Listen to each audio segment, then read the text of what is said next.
Bismillahirrahmanirrahim. Assalamualaikum warahmatullahi wabarakatuh. Perkenalkan, saya Sadam Alfarizi. Selamat datang di Sakti Podcast. Saya sebagai host untuk mendampingi teman-teman selama podcast berjalan. Nah, kemarin itu kita ngebahas tentang AI bersama Pak Dirjen. Nah, sekarang kita ngobrolin AI bersama stakeholdernya. Apa kabar, Pak? Alhamdulillah, Sadam, saya hari ini dan insya Allah seterusnya saya baik-baik saja dan sehat dan semoga semakin barokah kesehatan saya. Minta doanya semuanya.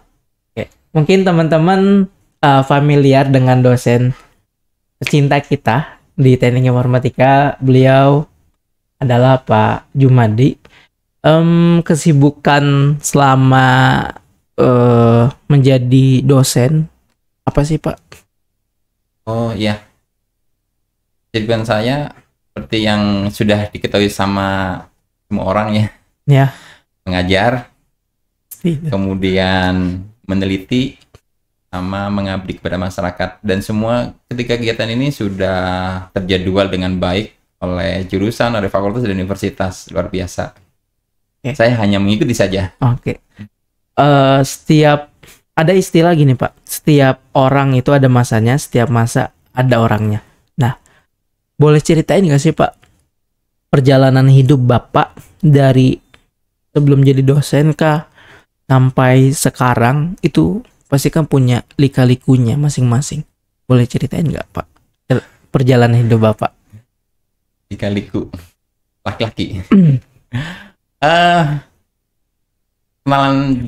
Kenalan dulu ya. Saya sendiri asli orang Jawa, tepatnya tuh di Pemalang, Jawa Tengah. Pemalang, Jawa Dan Tengah. saya mengenyam pendidikan SD itu ada di sana. Saya kemudian pindah ke Tangerang ya. Jadi saya alumni sama 6 Tangerang ya. Bagi orang yang asli Tangerang, saya sudah tahu bagaimana kehidupan di Tangerang. Jauh banget dengan kehidupannya di Bandung. Dan saya lebih alhamdulillah saya lebih pilih hidup di Bandung ya. Kemudian saya semenjak sarjana itu saya sudah suka sekali ya untuk aktif di laboratorium komputer, di lab komputer. Kemudian pada saat itu ada open rekrutmen untuk menjadi asisten. Saya coba untuk lamar. Setelah melalui seleksi dan wawancara oleh kepala labnya, akhirnya saya terpilih. Dan dari situ saya dijadwalkan, saya harus mengajar praktikum. Kan pada saat itu ya praktikumnya itu kayak assembly, bahasa rakitan gitu ya. Kemudian Pascal gitu ya. Itu kan saya jadi jadi harus bisa. Padahal pada saat itu internet itu belum canggih sekarang ya, senyaman sekarang akses itu ini. Jadi dulu tuh effortnya luar biasa untuk mempelajari bahasa pemrograman itu. Nah dari situ saya jadi mulai disuruh oleh kepala labnya itu, ya silahkan membuat modul praktikum. Dan alhamdulillah modul-modul saya itu digunakan oleh oleh mahasiswa yang lainnya gitu ya. Nah dari situ saya jadi mulai tertarik ya kan, berkontribusi menjadi pengajar di kampus. Dan akhirnya ya alhamdulillah hari ini saya itu di UIN jadi Bandung, saya diberikan kesempatan sebagai dosen di kampus yang alhamdulillah insya Allah barokah. Unggul ya, Pak, kampus yang unggul. Perkiraan itu, Pak, mulai tahun berapa ngajar, Pak? Saya bergabung di UIN Bandung itu dulu informatika masih di bawah Fakultas Tarbiyah. Ya. Jadi kampusnya juga masih IAIN ya. Itu sekitar bulan Mei saya itu menjadi dosen di sana. Ya, menjadi dosen. Sebenarnya nggak langsung jadi dosen dosen melalui melalui seleksi yang ketat, tapi pada saat itu saya mempunyai pembimbing kan ya, dan pembimbingnya itu mengajar di kampus ini. Dan alhamdulillah beliau diangkat PNS di salah satu kampus negeri di Jawa Barat, dan saya sebagai bimbingannya yang dianak emaskan, saya suruh menggantikan, kan ya. Saya hanya berpikir hanya menggantikan sementara untuk pertemuan selesai di semester genap itu gitu ya. Ternyata di semester ganjil itu UIN Bandung itu pada saat itu dia meminta saya untuk meneruskannya. Jadi akhirnya saya meneruskan dan saya mengikuti proses-proses yang ada di sini untuk perekrutmen, sehingga saya menjadi dosen tetap di UIN Bandung. Wah, luar biasa Pak ya. Kalau kita udah deket sama dosen, pasti ada aja rezekinya Pak ya. Alhamdulillah. Bicara tentang pengalaman, pastilah Bapak mengalami pengalaman entah itu pahit atau apa yang baiknya. Ada nggak sih Pak perbedaan cara mahasiswa dulu tahun 2003 lah kita bicarakan sampai 2023, karena ada 20 tahun perbedaan mereka ketika dosen itu mengajar, atau gimana sih mereka mendapatkan ilmu? Kan teknologi yang tadi Bapak jelaskan bahwa teknologi dulu tuh kan masih kurang lah. Gimana tuh Pak?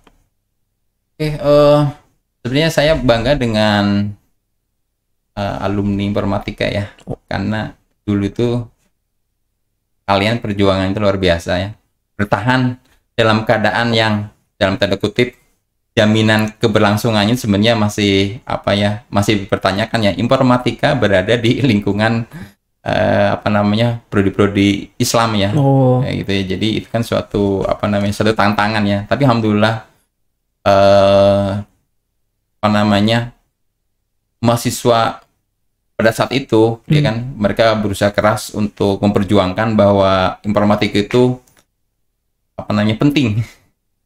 penting harus ada ya di sini, dan alhamdulillah juga pejabat juga meresponnya dengan baik, dan akhirnya sekarang setelah legal informatika berdiri dan jauh lebih bagus, jauh lebih bagus dari segalanya, dari masalah lalunya ya di 20 tahun yang lalu ya. Dan saya salut sekali dengan alumni angkatan 2000, dimulai angkatan 2000 ya, dengan keterbatasan sarana dan prasarana, tapi mereka gaya belajarnya itu tinggi sekali gitu.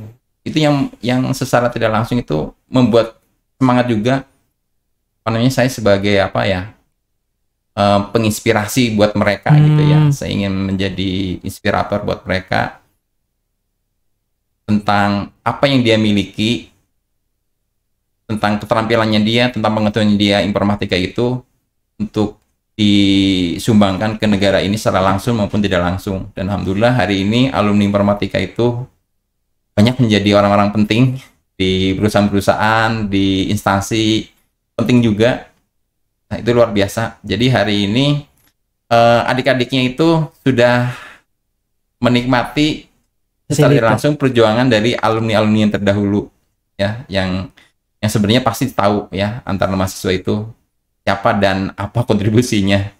Dan alhamdulillah mereka pun hari ini pun saya sering mendengar bahwa alumni itu mensupport sekali adik-adiknya ya, baik secara akademis maupun non akademis. Benar Pak. Perjuangan yang luar biasa. Pernah dengar cerita Pak bahwa dulu karena masih di bawah naungan Tarbiyah, teknik informatika seringkali tuh labnya yang cuman satu di Al-Jamiah, terus bolak-balik dan seterusnya. Itu berarti menandakan bahwa memang orang-orang abang-abangan kita, tete-tete kita dulu emang cara belajarnya emang benar-benar luar biasa. Sepakat saya dengan Bapak, karena melihat sekarang juga angkatan-angkatan yang terdahulu udah alhamdulillah rezekinya selalu ada lah Pak, selalu berkontribusi. Nah Pak, kalau itu kan tadi ngomongin mahasiswa angkatan 2003 sampai ke bawah. Nah, Bapak menghadapi mahasiswa 2020, 2021, 2022 itu gimana sih Pak? Atmosfer mereka ketika belajar, ya mungkin hari ini kita bisa kenal dengan Gen Z. Mereka itu terlalu terpatok dengan media sosialnya ketimbang mereka mau belajar akan hal baru, Pak. Itu sih yang riset saya baca. Gimana sih, Pak, atmosfer mereka ketika belajar? Ya, alhamdulillah dari kenyamanan yang tersedia untuk mendukung dia belajar, ternyata ada efek sampingnya juga. Jadi hari ini tuh serba instan, mau tidak mau akhirnya minat baca yang saya lihat itu ya, minat baca, kemudian minat untuk mengetahui hal yang baru itu juga harus kami bantu untuk disampaikan secara instan juga. Karena untuk menyesuaikan mereka ya, budaya mereka itu budaya-budaya yang ingin praktis gitu ya. Nah dari situ ya kita sudah mencoba ya dari ketika menyampaikan di kelas ya, pertemuan-pertemuan itu kita juga mengambil intisarinya saja gitu ya, intisarinya saja, filosofinya yang mendasar ya kan. Khususnya kalau kita di AI itu kan saya pribadi ingin menginspirasi untuk mereka itu, dia harus sadar kalau kita itu punya misi untuk mengkomputerisasi dan mengotomatisasi proses yang konvensional selama ini gitu. Yeah. Nah, dari dari penyampaian secara filosofis itu nanti dia akan tergerak, dan alhamdulillah mereka itu usahanya itu jadi lebih mandiri itu mempelajari bahasa pemrogramannya juga yang terkini gitu kan ya, dia ngulik ya kan. Kemudian terbukti dari tugas ya, dari tugas yang saya berikan, saya hanya menyampaikan ingin mengkomputerisasi dan mengotomatisasi untuk hal tertentu, tapi mereka mengimplementasikan dengan bahasa pemrograman yang saya lihat itu emang trennya sedang bagus di luar ya. Kalau saya ngelihat itu di kalau kawan-kawan dari software house itu kan tahu ya bahasa pemrograman apa yang di request dan yang baik diimplementasikan di kliennya mereka kan. Dari situ saya jadi dapat informasi teknologi yang terkini itu apa, dan saya berusaha untuk mengadopsi itu. Berarti apa sih Pak langkah konkret Bapak ketika mewujudkan kebutuhan mereka, tapi kita harus bisa mengintegrasikan tren sekarang dengan kurikulum sekarang? Ya, jujur saja ya, kalau saya disuruh mengajari secara teknis, saya memiliki keterbatasan ya. Makanya kadang-kadang saya itu menyarankan mereka bahwa informatik itu sebenarnya ada suatu keterampilan yang harus dikuasai. Jadi semakin terampil, nanti akan semakin diakui bahwa Anda itu pakar di bidang informatika gitu. Makanya saya sarankan mereka itu suruh mengikuti kursus, ya kan, kursus, pelatihan ya gitu ya. Saya menyarankan mereka itu investasi jangan di peralatan kemegahan lainnya gitu, tapi untuk investasi di soft skill mereka ya gitu. Karena dengan dia mengikuti kursus yang bersertifikat internasional, itu sebuah pengakuan ya kan, kalau dia itu pakar di bidang informatika. Dan insya Allah saya yakin dan saya melihat sendiri alumni pengakuan alumni itu juga dilihat dari sertifikat yang dimilikinya. Sehingga jangan terlalu mengandalkan secara teknis itu yang ada di kampus kita gitu. Saya lakukan. Yang saya tangkap bahwa Bapak itu berusaha untuk memberikan leluasa buat mereka buat belajar mandiri, karena pada akhirnya dosen itu bukan sebagai salah satu sumber pengetahuan, tapi kita banyak sumber pengetahuan lainnya, entah itu di bootcamp, YouTube atau lainnya. Ya sih Pak, sepakat juga Pak. Karena melihat fenomena hari ini yang biasa kita sebut era fuca, ketidakjelasan, percepatan teknologi, tapi kapasitas kita belum mumpuni di sana. Kira-kira Pak, ada perjalanan pahit nggak sih Pak selama jadi dosen itu? Selama 20 tahun ini. Dosen itu manis. Dosen itu manis ya. Makanya semua orang pun banyak yang berminat jadi dosen. Jadi menurut saya tidak ada pahitnya. Tidak, alhamdulillah manis semua dunia dosen itu, dan membahagiakan lah. Tantangan ya, kalau saya lebih cenderung mungkin tantangan, nggak itu tantangan di dosen itu tadi ya, karena memiliki rutinitas seperti itu, kadang-kadang kami tuh lupa bahwa secara tidak langsung kita juga harus memperhatikan kesejahteraan di masa depan yang sebenarnya sudah diakomodir ya oleh pemerintah ya. Dalam arti kata beberapa kawan dosen terutama saya sendiri itu tantangan untuk naik pangkat itu naik pangkatnya itu persiapannya kurang matang ya, jadi nggak sesuai dengan waktunya ya. Itu kita terlalu sibuk dengan rutinitas sebagai dosen yang tidak perguruan tinggi itu, sehingga kita tidak memperhatikan kan pangkat. Karena ya jujur saja, semua dosen pasti ujung-ujungnya adalah ada jabatan fungsional yang ingin diraih, yaitu adalah profesor, yaitu suatu pencapaian tertinggi ya di dosen gitu ya. Itu. Kemudian tantangannya berikutnya, memang dosen itu minimal S2 ya, semua alhamdulillah S2 ya kan. Itu sudah mencukupi permintaan dari dari pemerintah ya. Tapi hari ini kita terpanggil untuk melanjutkan S3. Nah, ini untuk melanjutkan S3 ini ternyata juga ini memiliki tantangan tersendiri ya. Kita harus menyiapkan dari segi kesiapan biaya pasti ya, karena itu tidak jauh dengan biaya ya. Tapi alhamdulillah ya, kalau untuk biaya dibantu oleh beasiswa itu ada ya.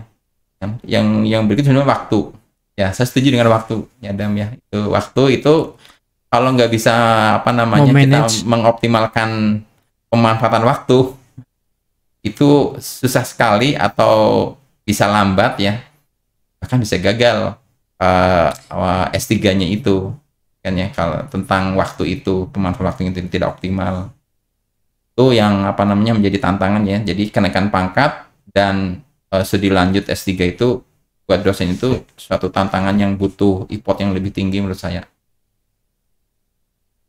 Secara nggak langsung Bapak itu menginspirasi beberapa mahasiswa bahwa pendidikan itu nggak mengenal usia.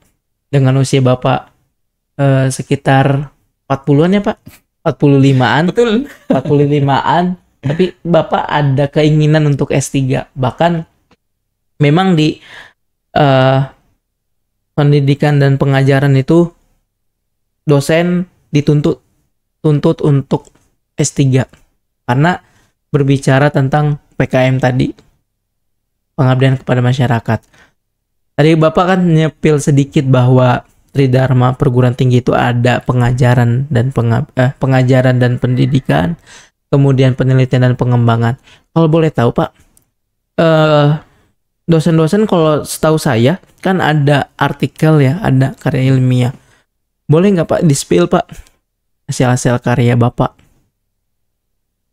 Karya ilmiah Bapak itu? Ya, kalau publikasi saya itu tidak jauh ya, usaha bareng dengan mahasiswa. Ya alhamdulillah, saya ucapkan terima kasih ke mahasiswa yang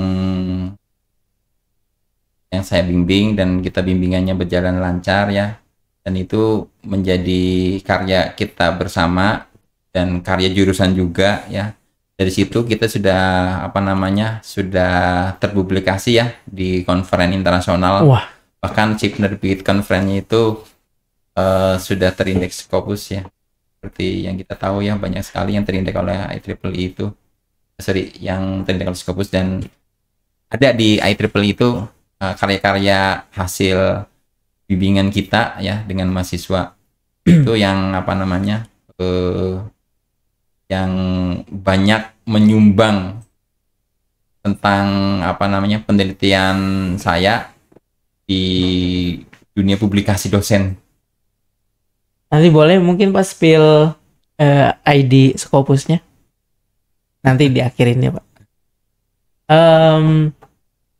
Saya juga pernah dengar bahwa di teknik informatika itu ada pengembangan kepada masyarakat oleh jurusan. Boleh diceritain nggak Pak?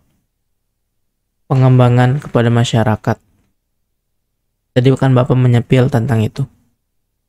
Ya, Tridharma Perguruan Tinggi yang ketiga sebenarnya pengabdian kepada masyarakat. Pengabdian masyarakat di sini, kalau saya melihat kesepakatan dari kawan-kawan dosen di informatika itu, dia ingin sekali, ya kan, dan saya setuju sekali. Mereka itu sebagai apa ya? Sebagai penyaluran ya, sebagai penyampaian apa yang kita teliti, ya kan ya, apa yang kita teliti dan apa yang kita pelajari di kelas-kelas itu menjadi sebuah produk, dan produknya ini ingin sekali ada kebermanfaatannya ke masyarakat luas. Dan alhamdulillah jurusan itu sudah punya mitra ya, ada desa binaan juga gitu ya. Nah itu kan salah satu tempat yang kita bisa mengimplementasikan karya-karya kita untuk mereka secara real, karena karya-karya jika tidak digunakan oleh masyarakat, kita hanya sebatas berkontribusi di penelitian, dan itu semua ada di gilid perpustakaan kita ya, baik di fakultas maupun universitas. Jadi dengan adanya pengabdian masyarakat ini, ya alhamdulillah rangkaian dari apa namanya pengajaran, kegiatan belajar mengajar kita, kemudian kita mengadakan penelitian juga dengan apa namanya diadakan oleh LP2M. Kemudian kita bisa membuat suatu produk, dan produknya itu bisa dimanfaatkan oleh masyarakat tertentu ya yang kita maksud. Dan alhamdulillah beberapa produk pun sudah dihakikan ya, dan itu suatu apa ya ucapan terima kasih ke pimpinan universitas yang sudah mengakomodir kegiatan dosen kita semua. Tangan buat jurusan kita tercinta. Mungkin 1 atau 2 quotes dari Bapak disampaikan kepada mahasiswa atau jurusan untuk menginspirasi kita semua. Kata-kata mutiara. Kata-kata mutiara.